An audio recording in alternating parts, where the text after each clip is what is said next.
para esse seminário de segurança do paciente na gestação puerpério, né, como eu havia falado, acho que bem feliz a escolha do tema, parabenizo a Organização Mundial de Saúde, que não está aqui presente, mas a parceria que se criou, né, com a associação local e com a Secretaria Estadual de Saúde para juntos, com todos os hospitais da rede, né, para juntos impactarmos nesse problema que é tão importante. Então, só trazendo um pouco da situação da mortalidade materna, o Brasil, em 2018, ele tinha uma razão de mortalidade materna de 59,1.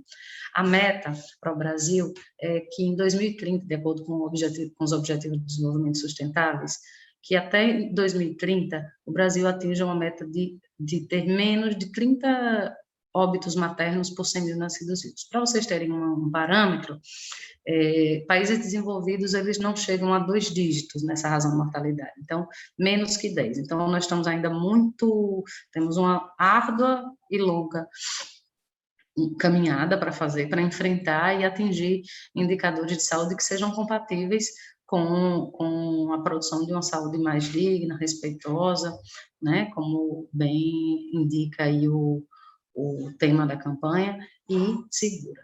Então, boa parte desses óbitos tem causas evitáveis, né, e mais grave é que a gente tem uma estimativa que para cada óbito materno, a gente tem cerca de 30 NIRMIs, que são situações de muita gravidade, né, e de quase morte. Então, graças, né, a gente tem muito menos óbitos, mas assim que a gente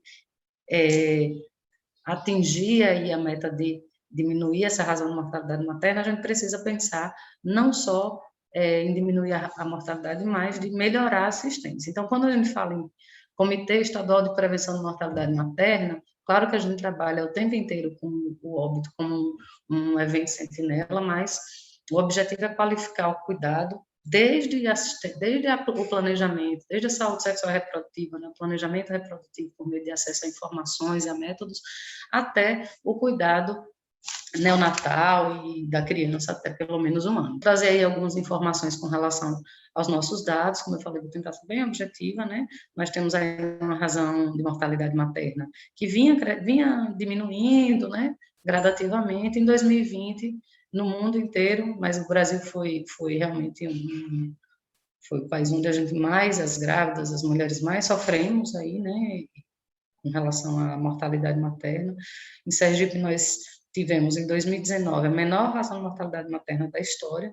Em 2020, a gente praticamente triplicou essa razão de mortalidade materna. Veja, 2021, eu trouxe para aqui, para essa apresentação, mas são dados que ainda não estão finalizados, né?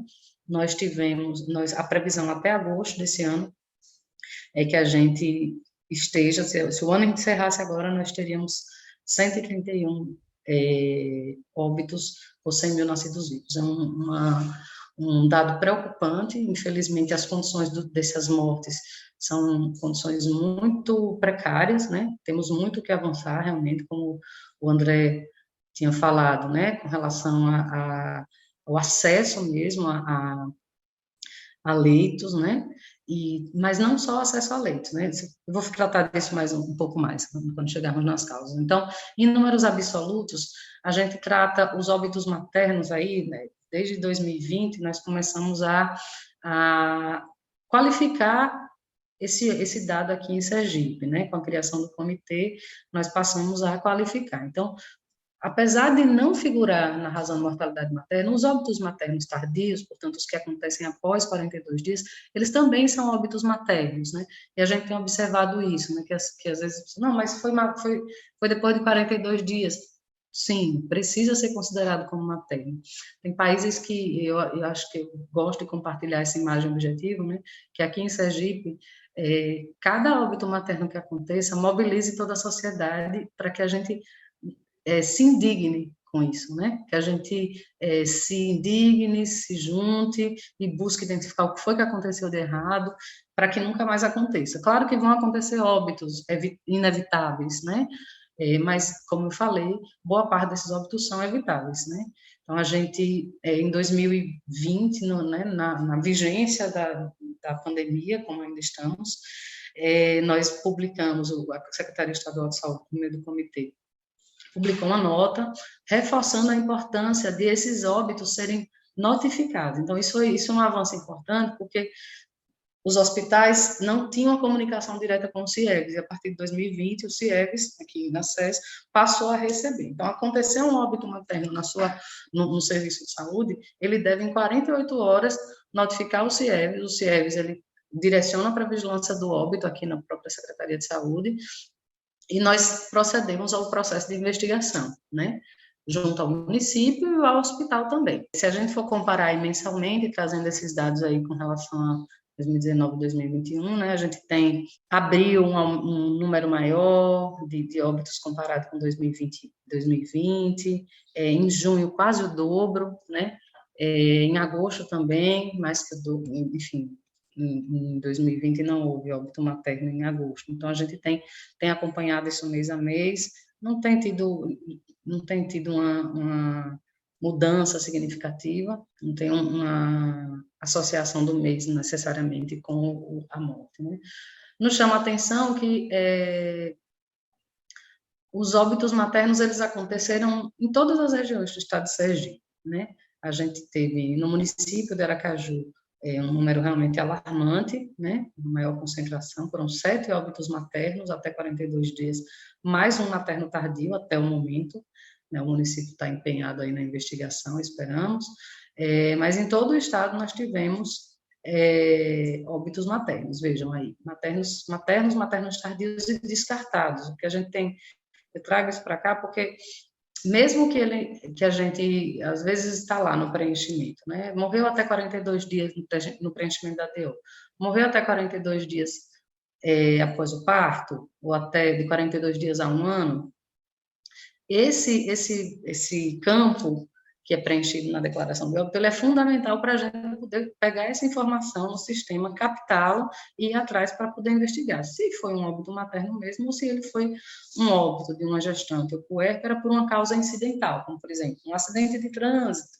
ou como, por exemplo, um caso de violência, né, que a gente teve no ano passado, aliás, nesse ano. Então, de toda forma, a gente investiga, porque muitas vezes a gente tem uma situação que aparentemente não teria uma correlação com o óbito por causa obstétrica, né, ou relacionado, agravado pela gravidez parto-puerpério, aparentemente, mas quando a gente vai investigar, quando a gente vai no município, vai na casa da pessoa, né, quando a gente pega os dados da unidade básica de saúde, quando a gente pega os dados dos hospitais, né, então a gente tem a investigação ela vai revelando novas coisas sobre esse óbito. Com relação às causas, eu trouxe os dados de 2021, vejam, a gente tem classicamente algumas doenças que são as principais causas, né? As síndromes hipertensivas na gestação, elas classicamente elas disputam aí com a hemorragia puerperal e com a infecção puerperal como as principais causas. Vejam que em 2021, até o momento, claro, né, cada uma dessas, hemorragia e hipertensão, tiveram 2 óbitos cada uma, e os óbitos maternos por Covid tiveram 13 óbitos até o momento. Isso considerando, se a gente for para os tardios, aí mais 2 óbitos por Covid, né, além depois de pneumonia e agressão, que a gente ainda está em investigação, porque provavelmente essa pneumonia aí é Covid, estamos investigando. Mas vejam que a importância de a gente dar visibilidade aos óbitos maternos nesta pandemia, né? A gente sabe hoje que a COVID ela é uma doença de repercussões sistêmicas e que a mulher grávida e puérpera ela tem uma maior vulnerabilidade, maior chance de morte quando ela é contaminada, né? Os locais de óbito: hospital de cirurgia, a gente teve óbito em domicílio, a gente teve óbito no Hospital da Unimed, no Hospital Amparo de Maria, Gessé Fontes, Hospital Santa Isabel, USS, Maternidade Nossa Senhora de Lourdes. Eu trouxe esses slides para mostrar que o quão é importante que, assim, todos nós estejamos atentos à situação de maior gravidade das mulheres grávidas, né, e possamos nos envolver, né. Muitas vezes a gente está trabalhando na lida do cotidiano e, como uma colega falou, assim, a gente fica buscando um responsável por um desfecho que é o pior possível, que é a morte, né. Nosso objetivo enquanto comitê não é encontrar culpados, não é isso. Claro que a gente já identificou nas nossas análises, que são análises coletivas, né, em que as pessoas envolvidas, elas participam, as pessoas, a instituição. A gente já identificou casos que a gente precisou fazer notificações individuais, mas, como regra, o nosso objetivo não é buscar culpados, mas sim identificar situações que podem ser evitáveis, né? E construir junto, e buscar pedagogicamente, olhar para os problemas que, às vezes, nós não, quando estamos sozinhos no estabelecimento, não conseguimos ver. Então, as reuniões de análise de óbito materno têm sido muito ricas, muito produtivas e têm nos mostrado sinalizadores importantes com relação ao cuidado às mulheres gestantes e puérperas. O perfil dessas mulheres. Por que eu resolvi trazer essas características? Assim, tão importante como identificar os indicadores de mortalidade, ver quem morreu, é a gente reconhecer que situações de maior vulnerabilidade a gente tem.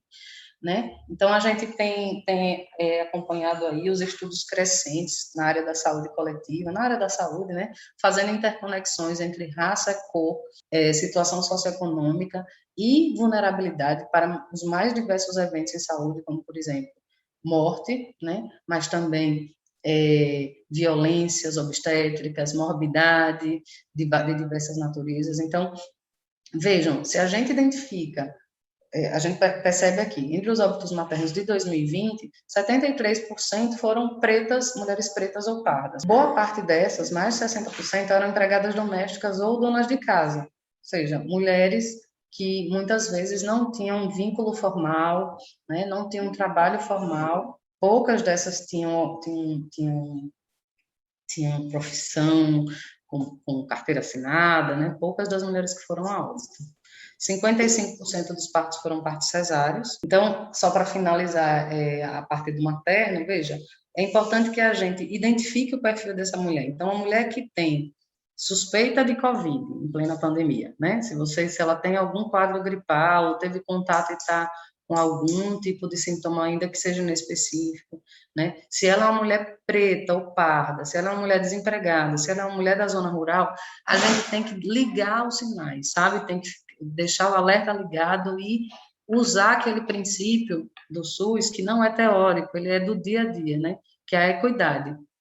Dar mais a quem precisa de mais, dar mais atenção a mulheres que estão mais vulnerabilizadas, que vêm de áreas rurais, né? Que vêm muitas vezes com os próprios recursos buscar assistência em lugares distantes, né? Então, eu queria atentar para isso, chamar a atenção para essa problemática da interseccionalidade de fatores aí raciais e socioeconômicos na determinação do óbito, do pior desfecho que a gente tem, que é o óbito materno. Com relação à mortalidade infantil, estou trazendo aqui alguns dados que a doutora Cristina Valente, que é pediatra do comitê, sistematizou, tá, gente? A gente está fazendo um exercício grande aqui, porque são duas áreas bem distintas e complexas, com interrelação, que é a área materna e a área infantil, né? A gente tem feito, do ponto de vista dos dados, às vezes, da quantidade de informações, às vezes é difícil mesmo alguém juntar todas essas informações, né? A gente aqui no comitê, como eu falei, tem um pediatra, tem eu, que sou sanitarista, que trabalho mais com a área de materna, mas são problemas, por vezes, distintos, né? Mas a gente precisa mesmo integrar, né? Então, sempre que pensar na mulher, pensar no bebê quando ela está gestante, e vice-versa. Então, o coeficiente de mortalidade infantil aí, aqui em Sergipe, né? Ele sai de 2018, 16,7 óbitos por 1.000 nascidos vivos. 2019 ele aumenta, como em todo o Brasil, temos um aumento do coeficiente de mortalidade infantil. Em 2020, ele cai um pouco, né? E o que a gente observa no Brasil inteiro é que em 2020 a gente teve uma diminuição do coeficiente de mortalidade infantil, porém, a gente teve um aumento da mortalidade perinatal. Por quê? Porque a gente teve um aumento da mortalidade fetal. E aí a gente associa a maior vulnerabilidade das mulheres gestantes e a pandemia, né, e o acometimento da Covid aí com essas mulheres, e a desestruturação da rede não só do ponto de vista de acesso a leitos de UTI, leitos de enfermaria, mas também o despreparo nosso como profissionais de saúde para lidar com algo tão novo, né? Então, e a gente tem uma cultura no serviço de saúde de, assim, se é gestante, né? Eu falo porque eu converso com os meus ex-estudantes que estão na ponta, né? E eles falam, professora, se é gestante, a gente tem um medo danado, né? Então, eu queria convidar todos vocês, né, a enfrentar esse medo. Nós temos produzido alguns materiais. Sexta-feira, dia 17, a gente teve simbolicamente aí em comemoração nessa campanha de visibilidade, né, da segurança do paciente. A gente deve lançar um banner no site da Secretaria Estadual de Saúde, em que a gente vai disponibilizar de forma acessível vários protocolos que a gente tem, protocolos nacionais e protocolos estaduais. De 2019 para cá, nós produzimos já material sobre o manejo das síndromes hipertensivas na gestação, no parto e puerpério, né, uma abordagem ambulatorial e uma abordagem hospitalar. Nós também produzimos um material que está bem interessante, bem objetivo, sobre como conduzir, como manejar a gestante e puérpera com Covid, seja ele um quadro leve, moderado, grave.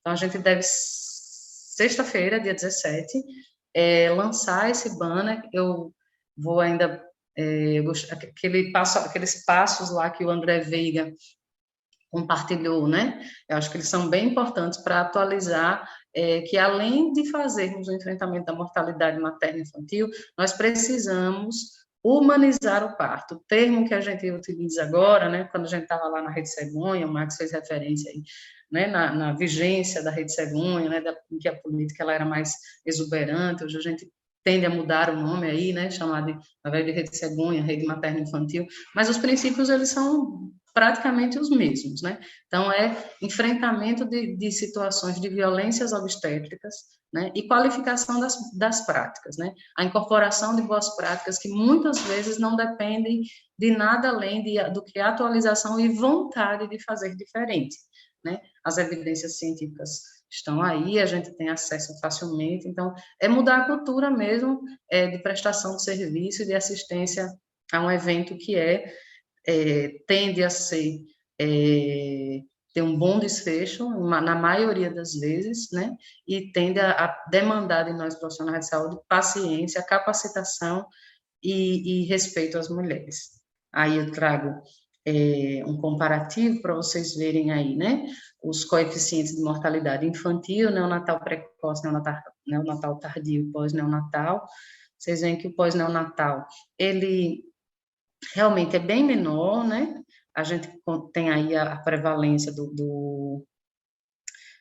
a predominância do componente neonatal precoce, né? Ou seja, até os 7 primeiros dias, mostrando, esse indicador, ele mostra da fragilidade da assistência ao parto, mas em especial da assistência pré-natal. Então, ao longo dos anos, a gente tem ainda um alto indicador, né, um indicador ainda que precisa ser bastante melhorado. Então, até 2030, a meta é que essa taxa de mortalidade neonatal caia de 9,4 para 5,3 a cada 1.000 nascidos vivos e a taxa de mortalidade infantil caia de 15,8 para 8,3 para cada 100.000 nascidos vivos, de acordo com o Objetivo de Desenvolvimento Sustentáveis. Aí a gente traz a distribuição dos óbitos por regionais, a gente tem 7 regionais no estado de Sergipe, a gente tem, claro, maior concentração na regional de Aracaju e de Socorro, mas aí estão as nossas razões, nossas taxas de mortalidade infantil, infantil, neonatal precoce e tardia, a distribuição por todo o estado. Vocês veem que aqui a gente tem como regra, assim, menos que 10 por 1.000 nascidos vivos, mais do que 10 por 1.000 nascidos vivos, estão principalmente as regionais de Aracaju e Socorro. Né? Tem aqui um pouquinho maior em Itabaiana, no ano passado, Lagarto está aqui no limite esse ano. Então, a nossa taxa de mortalidade infantil, ela tende a ser mais alta no estado por conta dessas duas regionais aí. As principais causas de óbito neonatal tem a ver com afecções maternas, 30,4, né, que é a nossa maior taxa. Malformações estão aí em terceiro lugar,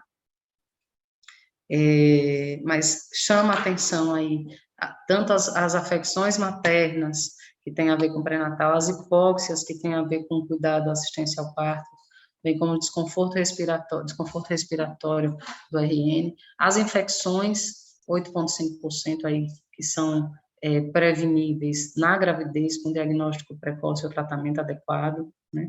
Prematuridade extrema e as malformações também são um valor considerável, mas porque seria o esperado numa situação ideal, né? Porque seriam provavelmente os óbitos que não seriam evitados. O neonatal tardio chama a atenção aí das infecções neonatais, né? Muitas delas aí preveníveis num bom pré-natal e numa boa assistência ao parto, mas a gente ainda tem aí entre as causas de óbito neonatal tardio as afecções maternas e hipóxia, que tem a ver com a qualidade da assistência ao parto. E no pós-neonatal, as pneumopatias têm um papel importante, né? 17%, mas vocês vão ver aí que a gente continua tendo, diminui um pouco a contribuição das afecções maternas, mas a gente continua tendo ainda afecções relacionadas a patologias maternas. Eu acho que esse é um quadro que eu acho bem importante, que ele fala das mortes evitáveis, das mortes infantis evitáveis, né? Então, a gente tem aí, predominantemente, 28,5% dos óbitos infantis poderiam ser evitados com adequada atenção ao recém-nascido. É um número considerável, um percentual considerável, indicando que a gente precisa rever a assistência ao parto e nascimento, né? Trazer práticas seguras e respeitosas. Acho que esse é um chamado urgente e permanente, né? Que a gente precisa estar aí evidenciando. E 18, o segundo lugar aí, ações óbitos evitáveis por adequada atenção à mulher na gestação. Então, a qualificação do pré-natal e da assistência ao parto, elas vão trazer aí para nós uma mudança no perfil dos nossos óbitos, né? Sejam eles maternos ou infantis.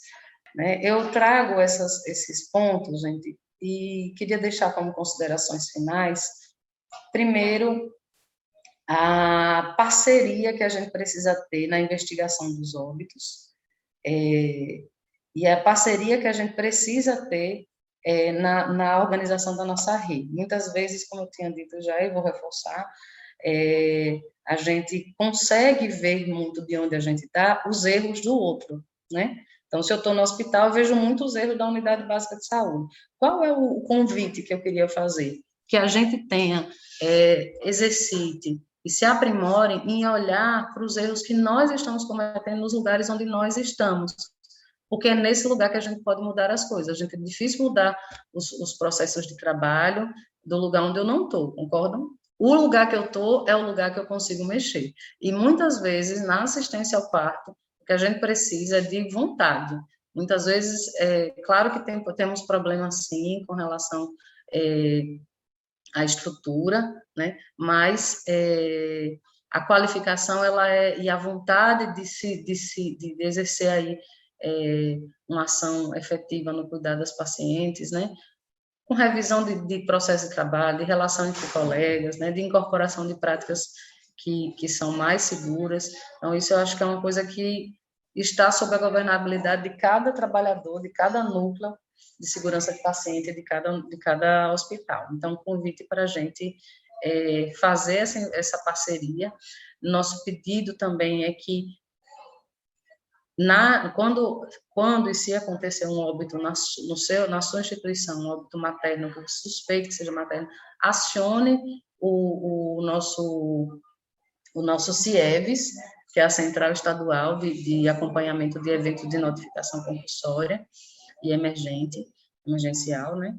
Então, até 48 horas, se vocês trazem essa informação para nós, a gente vai acionar o município e quer pedir uma parceria também de cada comitê de óbito hospitalar, para que vocês analisem esse caso, não esperem, sabe? Não, daqui a um mês, não, morreu, já começa a pegar as informações, já recolhe o prontuário e analisa. Muitas vezes isso é importante não só para dados objetivos, mas também para acolher a equipe. A equipe que perde uma mãe fica muito fragilizada, né? Porque, como eu falei, vou repetir, boa parte dessas perdas, elas são evitáveis, né? Então, processar isso na equipe é também cuidar da equipe. Além disso, quero atentar para a identificação precoce de riscos, né? Baseado no perfil das mulheres, mulheres pretas e pobres, elas são mais vulnerabilizadas e a gente precisa oferecer mais cuidado, um olhar diferenciado, né? E não o que, infelizmente, muitas vezes a gente ainda vê, que é o racismo institucional, né? Então, eu acho que esse é o segundo ponto. E o terceiro ponto, a atualização e protocolos de cuidados. Nós, como eu falei, dia 17 vamos abrir um portal no site da Secretaria Estadual de Saúde e vamos compartilhar algumas das produções que nós temos. Então, vou já aproveitando para divulgar e, por fim, agradecer a participação, a parceria aí com Ellen, com Maísa, né, que são colegas aqui, parceiras aqui de trabalho, parabenizar pelo evento. Obrigada.